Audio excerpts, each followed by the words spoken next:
Good day. Over the previous couple of days, the fighting in Ukraine has been conducted at extraordinary levels of intensity, or well, maybe not the fighting, but at least the movement of troops, the advances, the whirlwind advance of the Ukrainian forces in Kharkiv region, the pullback from Kharkiv region. All of this was happening at breakneck speed, and it was very difficult for someone like me trying to do a program about these events once a day to keep up with what was going on. Literally, I would do a program, and by the time it was published, a lot of the information upon which I had based the program had become superseded by events. However, since the Russian pullout from Izium, there has been a steady slowing of tempo. That may shortly change again, but for the moment, things do seem to be a lot calmer. Now, that doesn't mean that important things aren't happening. Firstly, we're getting lots of reports of Ukrainian offensives or of planned offensives in various different places around Ukraine. There was a report a few days ago that President Zelensky had ordered General Zaluzhny to redeploy the Ukrainian forces that had participated in the Kharkiv counteroffensive further west, so that they could support the Kherson counteroffensive, which he apparently wants to restart. That offensive, by the way, is at a complete stop. There's no information of any significant or indeed any Ukrainian advances in the Kherson theatre. Then we've got some reports of a major build-up of Ukrainian forces near Ugledar. This is the southern city in the city in southern Donetsk region, which is in some way connected to the fighting near Donetsk city itself. The militia, the Donetsk militia, backed by regular units of the Russian army, have been closing in on Ugledar over the last few weeks. But we got reports that the Ukrainians were transferring large numbers of troops to Ugledar. And there were some reports that the Ukrainians were clearing minefields and were looking to launch offensives, perhaps even an offensive to try and recapture Mariupol itself. An extraordinary idea, but given the events in Kharkiv region, an idea that many people took seriously, and still do, by the way. And then we got further news that the Ukrainians were thinking about launching an offensive to recapture the Zaporozhye nuclear power plant. And again, there was talk, including from one of the administrators of this part of Zaporozhye region, which is controlled by Russia, Mr. Rogov, that there's been a major build-up of Ukrainian forces in Zaporozhye city itself, that artillery and tanks have been moved to this area, and that there's clearly some kind of a plan to advance on the Zaporozhye nuclear power station. And the reason given, interestingly enough, is that Ukraine desperately needs the electric power that this nuclear power station can generate. Before the war, the Zaporozhye nuclear power plant, the biggest in Europe, accounted for something like 20% of the electricity that Ukraine was generating. It has now been placed in sort of cold storage. It's no longer generating any electricity at all. And that means, of course, that Ukraine's electric power grid is no longer receiving the electricity that the Zaporozhye nuclear power station was providing. And this as the autumn and winter months close in. But of course, Ukraine's energy position has been made much worse by the Russian attacks on the Ukrainian energy network, which I discussed yesterday. By the way, there is still been no official Russian comment about those missile strikes, those Russian missile strikes on the Ukrainian energy system. That's led some people to speculate that perhaps it was Ukraine itself that was sabotaging its own power plants in order, for some reason, to, well, presumably gain some kind of propaganda advantage over Russia, perhaps to justify this offensive to recapture the Zaporozhye nuclear power plant. I think this is too fanciful. Certainly it's too fanciful for me.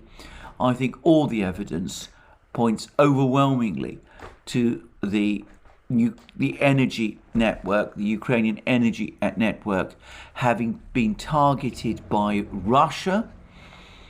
And I think that speculations that it was the Ukrainians themselves who, on the eve of winter, sabotaged their own power supplies, I think that simply doesn't make sense, at least not to me.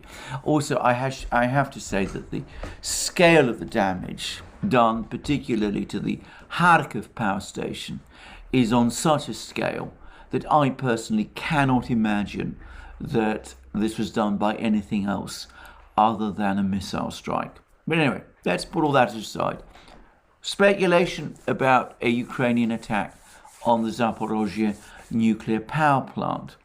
By the way, and in parenthesis, Putin and Macron had a discussion over the phone about the Zaporozhye nuclear power plant, which, so far as I can see, was completely inconclusive. Anyway, that's one other possible talk about a Ukrainian offensive. The only Ukrainian offensive that has actually been taking place over the last 4 or so days is in northern Donbass, where Ukraine has been sending troops to try to recapture the town of Krasny Liman, which was captured by the Russians, or rather by the militia, back in May. Krasny Liman is an important part of the defenses for Slavyansk and Kramatorsk, and perhaps it's interesting that the Ukrainians are trying to recapture this place, because as we will see, news for them elsewhere on the Donbass battlefields has not been good.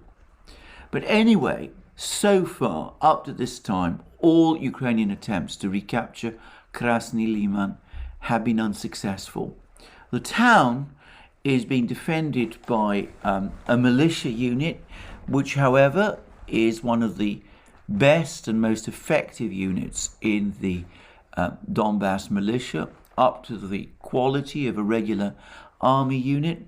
But apparently there's also a Russian military unit in Krasny Liman as well. Anyway, that is the only offensive that Ukraine is actually conducting at the present time. What is perhaps more interesting is that we have had a major Russian advance in Bakhmut city. I say Russian advance, though again, it's to be clear, the spearhead is this Wagner group, this group of volunteer fighters, paid fighters, backed by militia forces. There was apparently a major battle in Bakhmut city itself yesterday, when the Wagner group advanced deeper into the town, and the Ukrainians tried to launch a counterattack to dislodge them. A counterattack, by the way, which failed. And we're getting reports that the Wagner group is now steadily clearing all of the outskirts, the southern outskirts and southern suburbs of Bakhmut, as it prepares, presumably, to launch a offensive against Bakhmut itself in order to storm this town. Now, that begs the question of why or rather of how has this happened. Now, I'm hearing some reports, which of course I can't confirm, that the Ukrainian offensive in Kharkiv region relied to a great extent on a redeployment of Ukrainian troops who were defending Ukrainian positions in this area of Donbass, including in Bakhmut, and that these forces were then redeployed to strengthen the strike force which was deployed against Kharkiv region. Well, if that was the case, then I think that is an extremely bad trade. Every single military commentator that I have read is in agreement that Bakhmut is the linchpin of Ukrainian defences in southern and central Donbass region. If Bakhmut falls, then the entire Ukrainian defence lines in Donbass become compromised, and Donbass remains the epicenter of the war. So, taking troops away from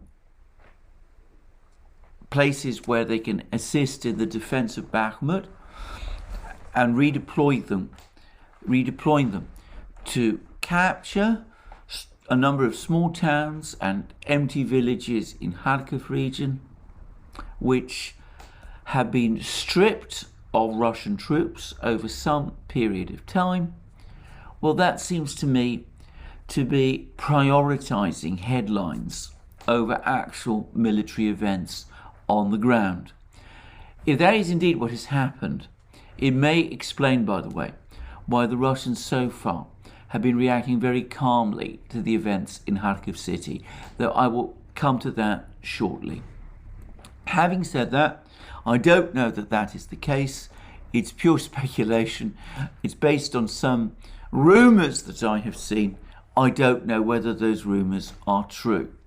What I can say now with confidence is that my earlier guesstimates that about the size of the Russian force that was occupying Izium, and about the fact that the Russians had been withdrawing troops from Izium for some time, that has now been corroborated. I've now seen reports from various Russian sources that the force in Izium was reduced over a period of time from 10 to 15 or even 20 battalion groups to just one, which would be, by the way, around 500 or 600 men. Let's say 2,000 all told, if you include all the auxiliary and other troops, which corresponds closely with the figure which I gave yesterday. As a small force as compared with the much larger force that had been in Izium a few months ago.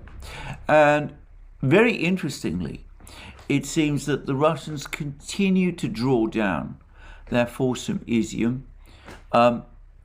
from the 2nd of September. There was apparently more pullbacks of more Russian troops from Izium on the 2nd of September and thereafter, even though this came after information started to circulate on the 29th of August that the Ukrainians were planning an attack in this part of Kharkiv region. So the Russians decided to cede this ground to Ukraine. I think this is now becoming irrefutable. It was done in an entirely cold-blooded way. There was no real warning or indication from the Russians that this is what they were going to do. They've still not provided any full explanation of what was happening, but clearly, by the time the Ukrainian offensive against Kharkiv region had been launched, and exactly as I suggested, a decision had already been made in Moscow to pull out of Kharkiv region.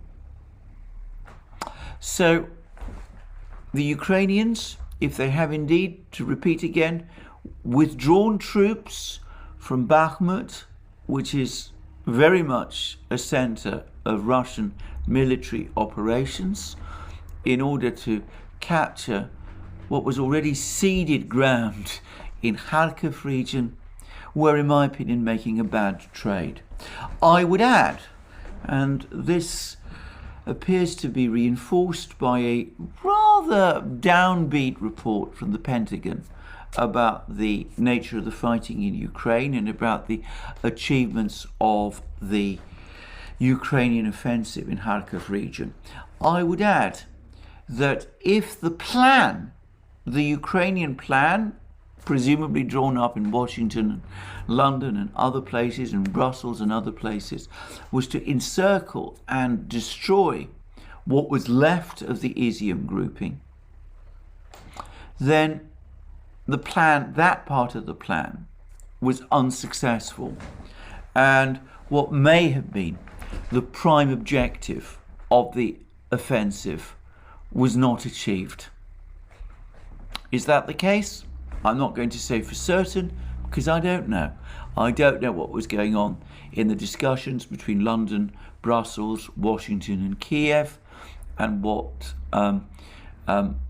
plans all of these people had, and what they expected to achieve from this offensive. But if that was the plan, then what they got instead was an offensive which in effect punched air. Anyway, there we go. Now, perhaps more interesting, however, over the last few hours, the most interesting development is the extraordinary silence about events in Ukraine that we are seeing in Moscow. This is not a total silence. Some Russian officials have been talking. Dmitry Medvedev, the deputy chair of the Russian Security Council, tweeted that Russia might be seeking eventually Ukraine's total capitulation. The Russian Ministry of Defense has now published an update on the progress of what they continue to refer to as the special military operation. They refer to many missile and airstrikes across Ukraine. They are claiming that around 800 men were killed as a result of these airstrikes. 800 Ukrainian soldiers were killed as a result of these airstrikes, a majority of which appear to have happened in Kharkiv region.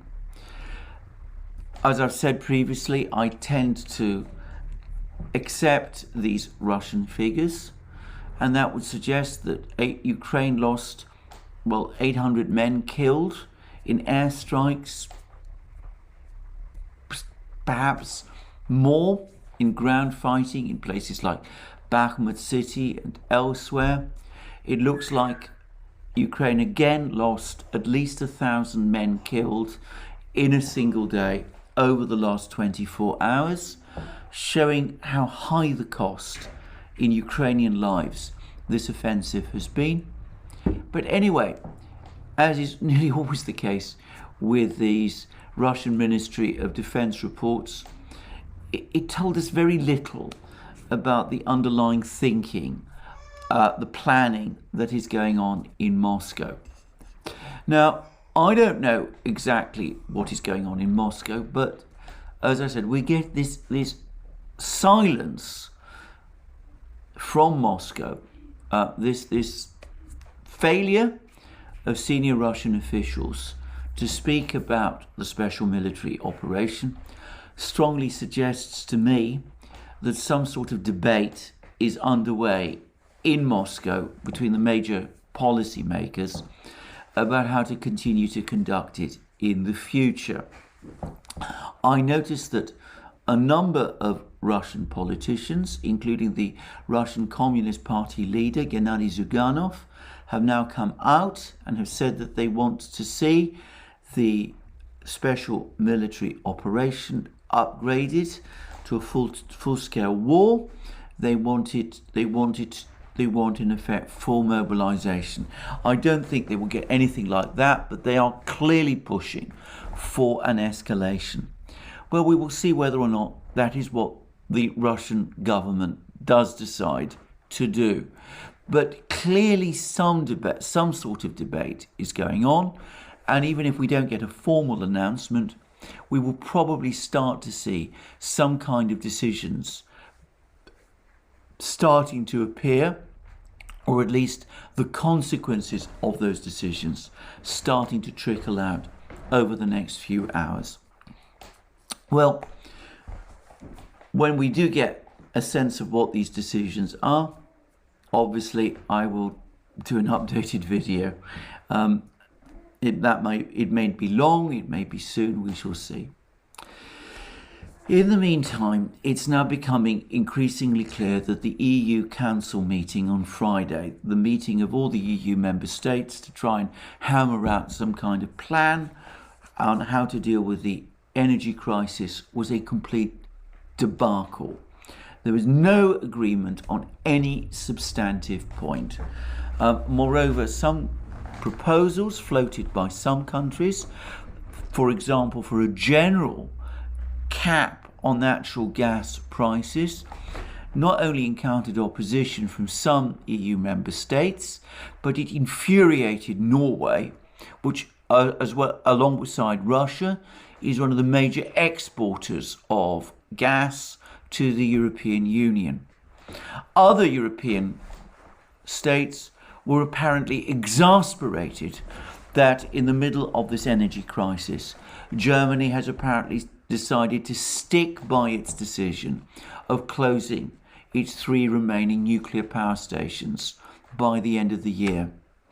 So there was apparently an enormous amount of dissension, no substantive agreement about what to do or the way forward, and we've had instead criticisms, implicit criticisms from people like the Prime Minister of Belgium, who said that the European Union only has a few weeks to sort things out, to turn things round, after which an unstoppable spiral of deindustrialization could start to take place.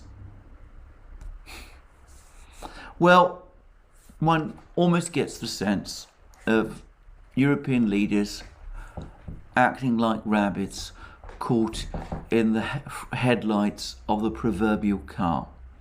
They've made a whole series of decisions extending all the way back to February to launch an economic war. It hasn't turned out at all as they've expected, and they don't really seem to know quite what to do in a situation in which none of them expected to be. I would add that this contrasts with a parallel meeting that has just taken place in Moscow between Putin and the economic leadership of his government.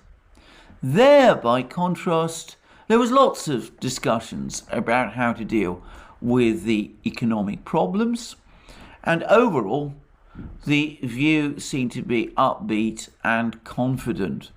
Inflation is falling fast. Prices are actually falling in Russia.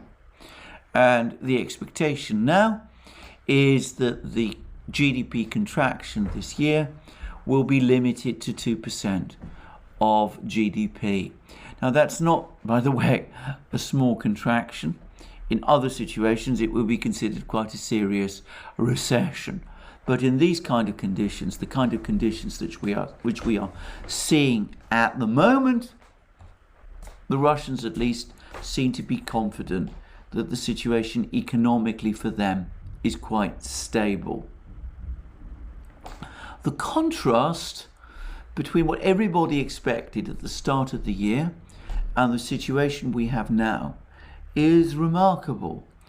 At the start of the year, back in February, when Putin declared the special military operation, the overwhelming consensus amongst most people, including myself, was that the war would be over quickly, but that the economic crisis would impact primarily on Russia, and that Russia would be faced with a major economic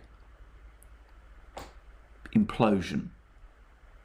About that, by the way, I was skeptical. Well, the war has gone on much longer than I think practically everybody expected, myself included. Largely, I would reiterate, as I've discussed in previous programs, because of this curious conception of the special military operation that Putin has come up with.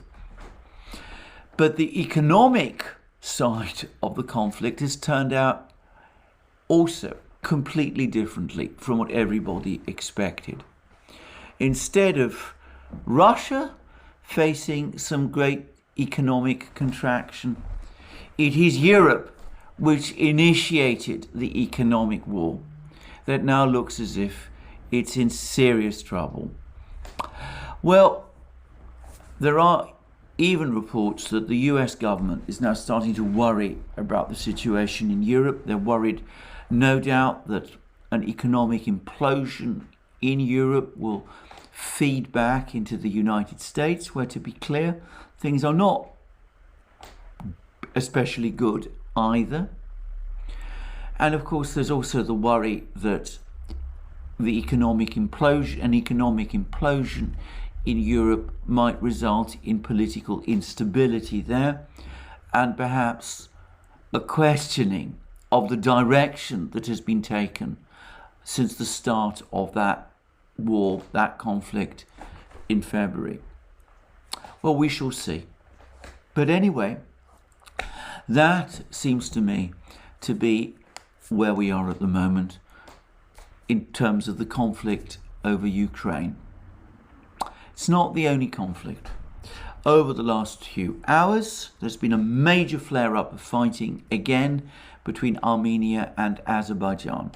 The Armenian government now looks set to make a formal request to Russia and the Collective Security Treaty Organization for help in deterring what Armenia says is Azerbaijani aggression. The Russian and Armenian defense ministers have had a telephone conversation, and Putin and Pashinyan